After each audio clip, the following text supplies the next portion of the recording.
Today we are kicking off the NYSUT Local and Retiree Council President's Conference.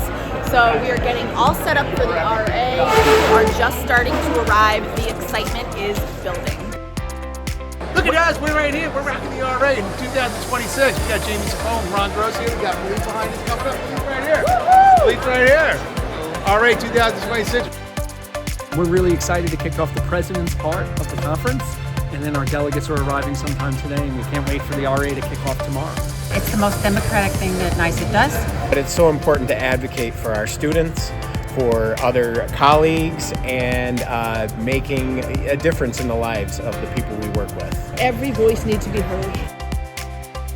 You have a chance to see people, talk to people, and find out what's going on around the state. This is the time for all of us to speak together and figure out what that one voice is going to be. NYSUT's working hard across the state to get things done, so we got to keep moving forward, fix Tier 6, of course, and continue to fight for working class people. Go Unions!